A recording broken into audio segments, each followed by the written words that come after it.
Hello. Hi guys, saya King. Selamat datang ke Luar Lita.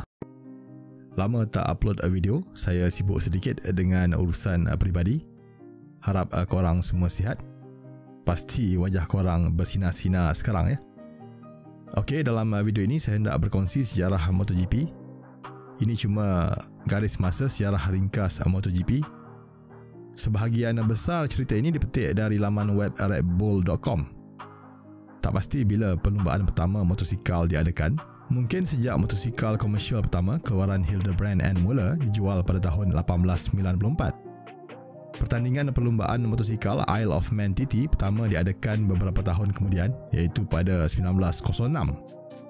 Selepas itu sehingga Perang Dunia Kedua tamat, banyak perlumbaan berlangsung. Tetapi perlumbaan motosikal cuma menjadi rasmi pada tahun 1949. Kenapa 1949? Pada tahun 1949, iaitu setahun sebelum perlumbaan rasmi pertama Formula 1, Persekutuan Motosikal Antarabangsa FIM ditubuhkan. Pada tahun tersebut, FIM menganjurkan kejohanan perlumbaan motosikal pertama bagi kelas 125cc, 250cc, 350cc dan 500cc. Perlumbaan pertama diadakan di litar Isle of Man TT. Pelumba British yang merupakan juruterbang pesawat pengebom Lancaster Bomber, Leslie Graham, muncul juara dunia pertama kelas 500cc dengan motosikal buatan British AJS. Rakan senegaranya Freddie Freeze pula memenangi kejuaraan dunia 350cc pertama dengan motosikal Velocette. Dalam tempoh 26 tahun pertama perlumbaan Grand Prix 500cc, pengeluar Itali memenangi kejuaraan dunia sebanyak 24 kali. MV Agusta dan Gilera membantu Giacomo Agostini, John Surtees dan Mike Hellwood memenangi banyak kejuaraan dunia. Namun dalam kelas lain, persaingan agak sengit. Pengeluar seperti Honda, Suzuki, Norton dan NSU masing-masing berjaya meraih kejuaraan dunia dalam tempoh tersebut.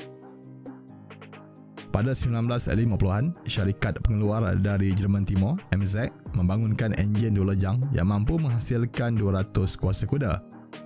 Ini merupakan satu revolusi dalam pembangunan enjin pada masa itu. Pasukan tersebut meraih beberapa kemenangan mengatasi pasukan-pasukan lebih besar dalam kelas 50cc, 125cc dan 250cc menerusi Ernst Degner. Namun pada tahun 1961, Degner berpaling tadah dari Jerman Timur. Dia membawa bersamanya pengetahuan tentang teknologi enjin dua lejang MZ. Dia kemudian menyertai pasukan Suzuki.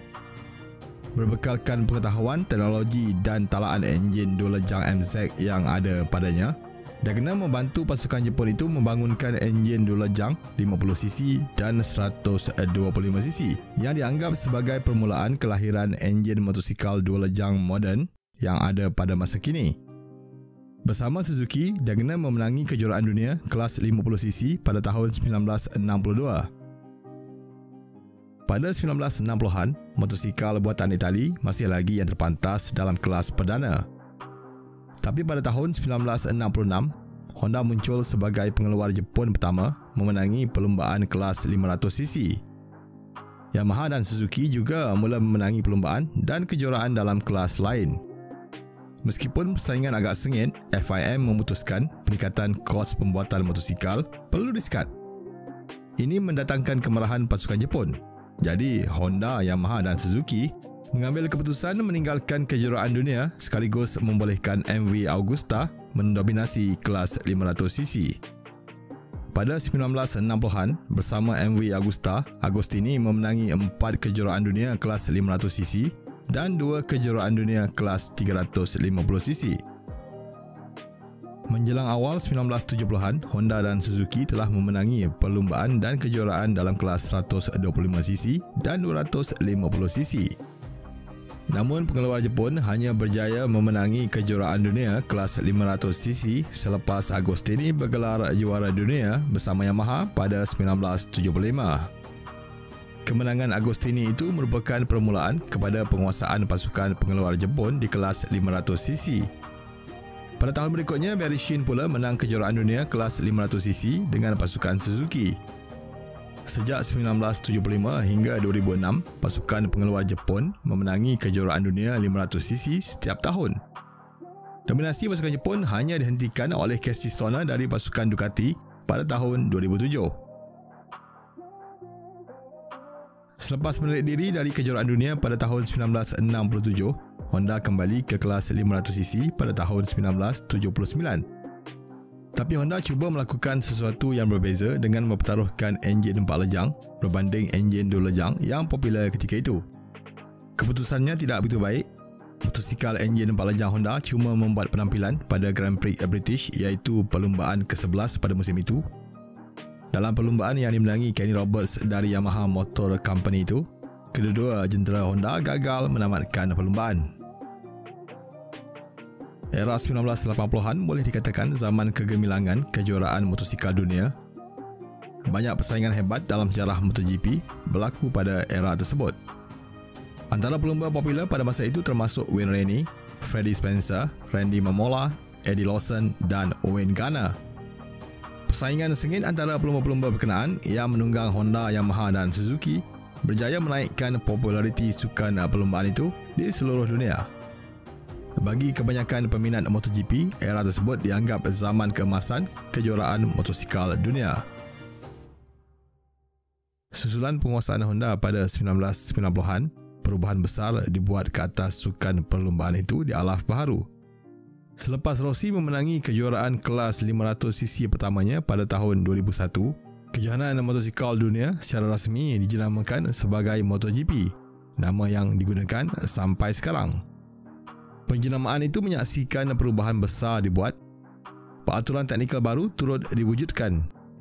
Enjin 4 lejang diperkenalkan dan kapasiti enjin motosikal kelas 500cc dinaikkan ke 990cc.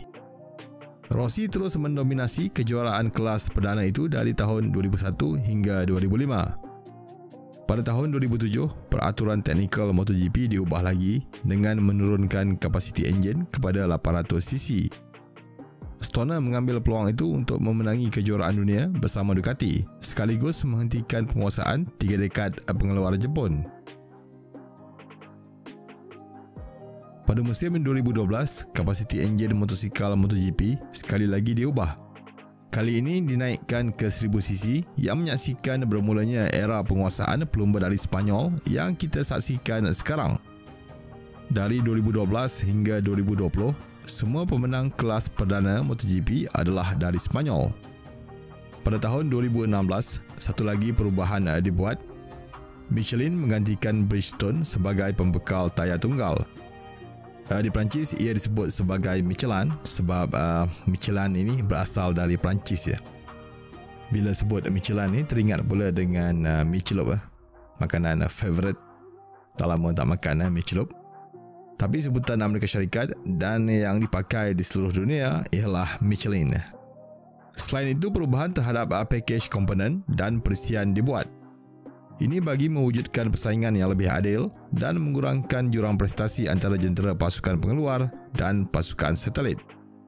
Pada musim 2020, iaitu musim lepas, gara-gara pandemik COVID-19, hanya 14 pusingan perlumbaan diadakan dan semuanya di Eropah. Pada musim lepas, kita juga menyaksikan juara dunia MotoGP baru iaitu Joan Mir. Kali terakhir pelumba baru menjadi juara dunia ialah pada 2013 semasa Marc Marquez menang kejuaraan MotoGP pertamanya. Pada musim lepas, Marquez terpaksa berehat panjang selepas kemalangan dalam perlumbaan pertama di Jerez, Spanyol. Saingan MotoGP musim ini pun nampaknya masih tidak menentu sebab pandemik COVID-19 masih belum mereda. Pada tahun 2022, Dorna Sport merancang untuk membuat beberapa lagi perubahan dalam MotoGP. Perubahan ini lebih kepada untuk meningkatkan saingan dan mengurangkan kelebihan yang ada pada pasukan pengeluar. Antaranya menambah perlumbaan kepada 22 Grand Prix setahun, menghadkan motosikal di atas litar kepada 24 buah sahaja, mengurangkan ujian pramusim daripada 2 kali kepada sekali dan beberapa lagi perubahan terhadap peraturan teknikal. Kita akan lihat apakah perubahan ini akan meningkatkan populariti MotoGP atau sebaliknya. Okey, cukuplah setakat ini sejarah ringkas MotoGP. Jangan lupa pakai mask bila keluar di tempat awam, nanti habis duit Aisina nak bayar saman ya. Okey, saya King. Jumpa lagi dalam video akan datang. Bye bye, adios. Have a nice day.